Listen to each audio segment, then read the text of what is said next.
Buenas tardes, estimados participantes. El día de hoy, en el marco del curso de Responsabilidad Social de la Universidad Católica Los Ángeles de Chimbote, voy a realizar la orientación jurídica sobre pensión de alimentos. En el tema que corresponde el día de hoy es acerca sobre las formas diversas de dar alimentos. No es un tema muy amplio el que vamos a tratar hoy en esta sesión. Para la siguiente sesión, que es el próximo domingo, el tema sí va a ser un poco más extenso, ¿no? Bueno, en referencia a estas formas diversas que se puede prestar alimentos para el caso de los obligados, de los padres que tienen esta obligación por diferentes motivos de prestar un recurso económico o eh, una, una pensión dineraria, ¿no? Es que no solo vamos a considerar que esa obligación de dar alimentos se puede dar con dinero, ¿no? Sino que también este artículo 484 del Código Civil establece de que puedes, el obligado, cumplir con esta obligación en tanto y cuanto la prestación distinta al pago de la pensión dineraria cubra las necesidades del alimentista. Entonces, podemos tener el caso de que un padre que tiene una sentencia de pensión de alimentos por algún motivo no pueda depositar el dinero en efectivo en la cuenta bancaria de la madre del alimentista, este puede cumplir con su obligación aportando lo que es alimentos propiamente dichos, ¿no? Abarrotes, verduras, frutas y vestimenta o algún producto que sea necesario para la habitación del niño, tal como lo pueden observar en la imagen de la diapositiva, ¿no? Pero se debe tener en cuenta de que la compensación, digámoslo así, de la pensión dineraria, algún otro producto que sea básico para el niño, tiene que ser en un monto proporcional a lo establecido, ¿no? Por ejemplo, si la pensión o la sentencia fue por 500 soles, ese monto tiene que ser equivalente a los productos que el obligado debe pasarle al alimentista. Entonces, aquí nos podemos dar cuenta o podemos descartar esa idea que siempre hemos tenido, que la pensión de alimentos solo es una pensión dineraria, sino que también existen otras formas de dar alimentos.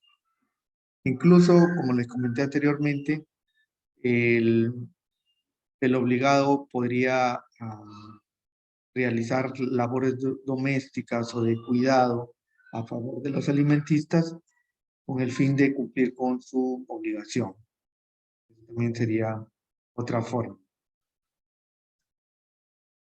Lo siguiente que les quería comentar es sobre el artículo 486 del Código Civil, que habla de la extinción de la obligación alimentaria. ¿Qué nos quiere decir esto, no? Bueno, en cuanto a la extinción, ¿no?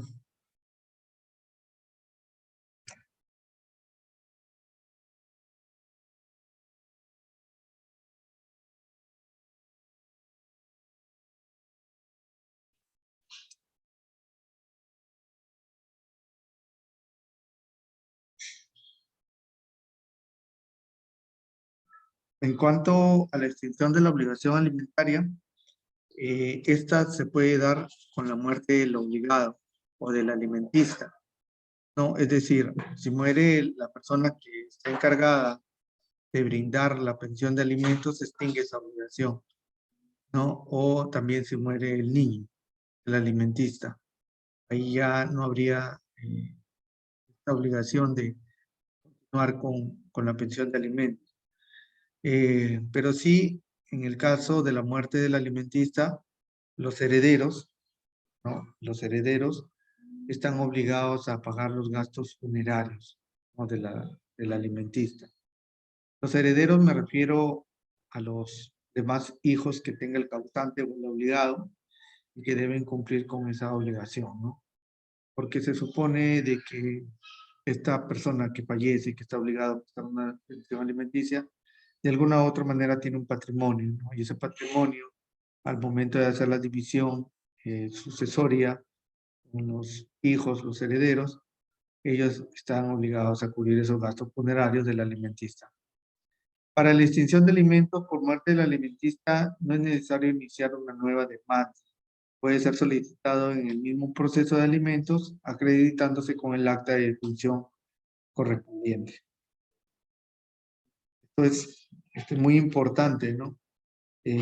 Para que ustedes tengan en cuenta que al momento de que hay la muerte de alguno de los dos en esta relación bilateral, al obligado y alimentista, tiene que acreditarlo con el acta de defunción correspondiente para que el juez determine que la extinción de la obligación alimentaria. Bueno, eso es en cuanto a lo que teníamos hoy que conversar. Eran dos artículos. La siguiente sesión, que va a ser un poquito más amplia, va a tratar sobre la competencia. O sea, ¿quién es el juez que tiene a cargo el proceso de alimentos, los requisitos de la demanda? Incluso vamos a hablar, les voy a mostrar un modelo de una demanda, etcétera. Pero, bueno, las sesiones están diseñadas así, ¿no? El tema en sí de pensión de alimentos es estructurado en varias sesiones con la finalidad de que ustedes tengan la mayor oportunidad de preguntar frente a lo que se ponga en ese momento. Bueno, no sé si ustedes tengan alguna duda o alguna consulta en relación a lo que hemos estado conversando.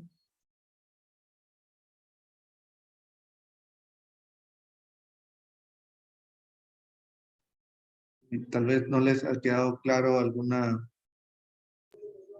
situación, ¿no? En lo que es la extinción de alimentos, sobre todo. Fernando, el cuarto que presentas que es, claro, así debe ser un cuarto, ¿no? Pero y es de acuerdo a, disculpa, No, el cuarto es de el acuerdo cuarto a es una imagen, de acuerdo a cuánto gana ¿cómo dijiste? El alimentario, ¿no? el obligado. El obligado.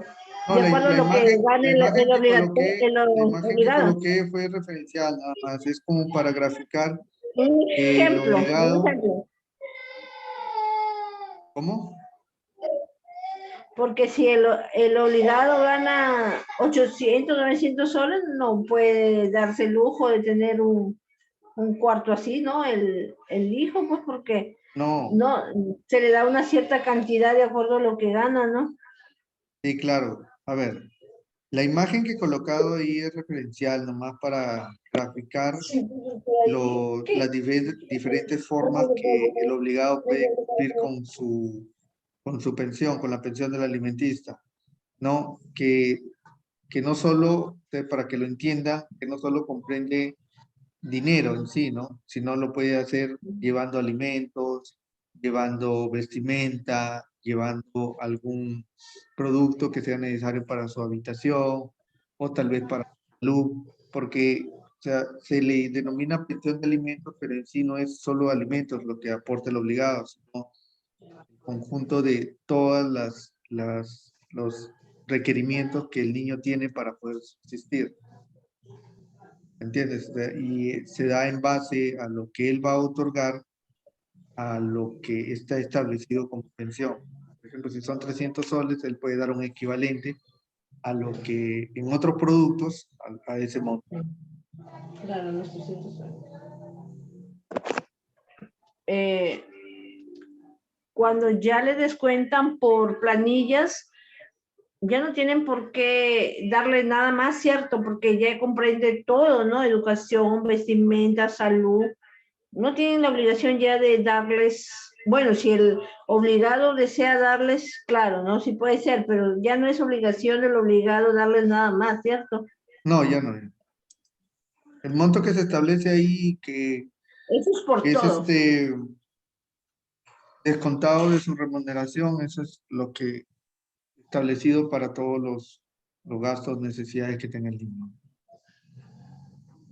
De ahí más de eso no lo pueden obligar, solo con ese No, monto. no pueden obligar, ¿cierto?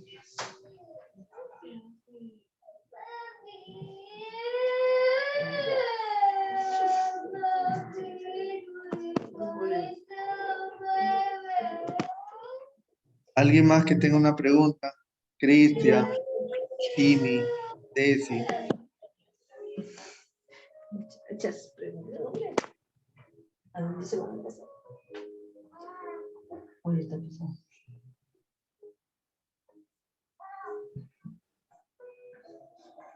En realidad el tema es amplio, ¿no? Sino que como lo hemos estructurado en varias sesiones, algunas van a ser más cortas, otras más extensas, dependiendo, ¿no? En esta que es la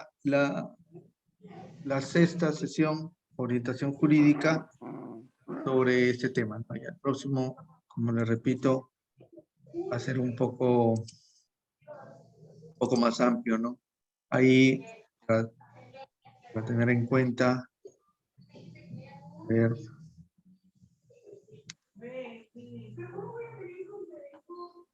para que vayan viendo, incremento, ya. Ahí vamos a hablar de la competencia del juez, quién es, si es un juez de penal, un juez de civil, un juez de familia, la competencia especial, las características del proceso de alimentos, si hay exoneración de tasas judiciales, o sea, de los pagos que realiza para poder iniciar un proceso, y de las medidas cautelares, ¿no? Que también se establecen en los procesos de alimentos, de sobretenencia de los niños, horario de visita, etcétera. Entonces, en esa sesión vamos a abordar todo ese tema, ya, sobre lo que es la competencia y las características del proceso en la siguiente sesión. Solo hasta la...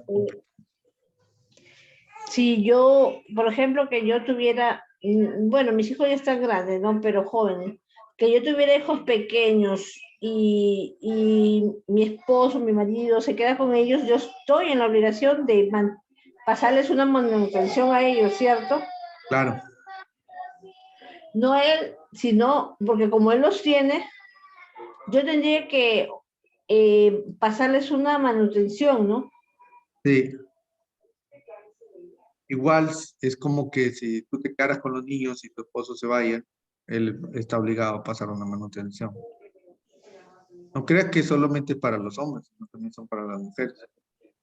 Pero yo digo, ¿por qué hay mujeres que tienen a los hijos y no trabajan y viven de lo que el marido les da por pensión?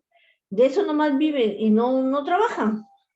Bueno, Y ya quieren obligar a que le den más de lo que ya está establecido, porque no trabajan y no les da la gana de trabajar. el juez va a establecer la pensión, como les mencioné anteriormente, sobre las posibilidades del obligado. Así trabaje o no trabaje la madre del niño, el monto es referencia a las necesidades que tiene el niño y cuánto gane es el obligado, ¿no?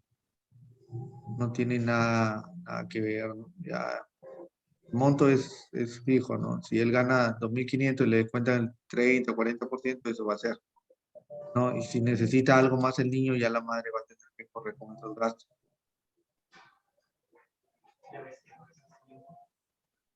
Claro. De repente, que si uno gana digamos, sí, 2.500 y que le pongo un 40%, más o menos son que 500 soles, 600 soles. Y tampoco con eso no va a vivir un niño. Los niños tienen más necesidades. Es lo que se Sí, puede. de 2.500, ¿cuánto es? Es más, como, ¿cuánto es? Ah, no, sí, como 1.000 soles. Ya, pues ya con eso ya, Y es cuarenta por pues, ciento pues no. Es 40. sí. Es 30%, 750. Pero si tienen una madre joven y sana que puede trabajar, también debe de aportar a Es los que es la niños, parte ¿no? que a él le corresponde. No, o sea, yo Trabaje me o no refiero, trabaje la madre. Trabaje o no trabaje la madre es la parte que le corresponde al obligado. La no, madre es que tú podrá ser millonaria, pero, o pobre, pero es la parte que le corresponde a él. no, yo no, ya, está bien lo que tú dices, pero, o sea, yo me refiero a que tú dices que 500, ¿no? Pero supongamos que el obligado pueda dar esa cantidad, que de acuerdo a su sueldo, tienen que darle eso. Ya no es culpa del obligado que le den esa cantidad. Ella debió, antes de casarse con esa persona, de que él ganaba cierta cantidad de dinero, que eso debería de recibir. Claro, no puede compensar todos los servicios que necesita el niño, pues alimentación, salud, educación, claro, no compensan, ¿no? Pero no es culpa del obligado a que gane esa cantidad de dinero, que le descuenten, por ejemplo, que gane 1.000 y que le descuenten 500 o 1.200, 1.200 y que le descuenten 500. Ya no es culpa del obligado que le descuenten esa cantidad, no va a compensar, ¿no? Al niño. Pero, pero así es la ley. La ley, ella tendrá que también de trabajar, pues, ¿no? Y pues va a tener que trabajar. Va a tener que trabajar. Uno como mujer debe, antes de tener hijos, de fijarse bien con quién se va a casar. Porque si siento que el hombre no me va a solventar los gastos que yo necesito para mí y mis hijos, mejor no me caso, mejor no tengo hijos y tranquila estoy. Eso a veces uno se casa para toda la vida, ¿no? Pensando, ¿no? Uno cree eso antes de casarse, porque uno no ha vivido un matrimonio, no sabe los problemas que existen, los gastos que existen con hijos casados, cómo va a ser, ¿no? Entonces, llega un determinado momento que ya no pueden seguir juntos la pareja, entonces se divorcian. Pero uno, al momento de enamorarse, no piensa que cuánto gana. Uno debe de pensar antes de casarse cuánto gana el hombre, porque al momento de uno separarse, que ganes 500, no es nada, pues, no, como tú dices, ¿no?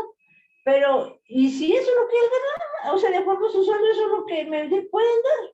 Y yo tendré que trabajar, porque yo mismo también tuve hijos. O sea, no es culpa tampoco del hombre, porque él se enamoró, se casó, tuvo hijos y, y ya pues los gastos son de los hijos. Tú sabes que se gasta en educación, comida, ¿no? Y entonces que no me alcanza porque el costo de vida es alto, tengo que mandarlos a la escuela, tengo que comprarles uniforme, cuadernos, libros, yo gasto, yo trabajo, o yo gasto y no trabajo. Entonces tendré que buscarme un trabajo para poder ayudar a solventar los gastos.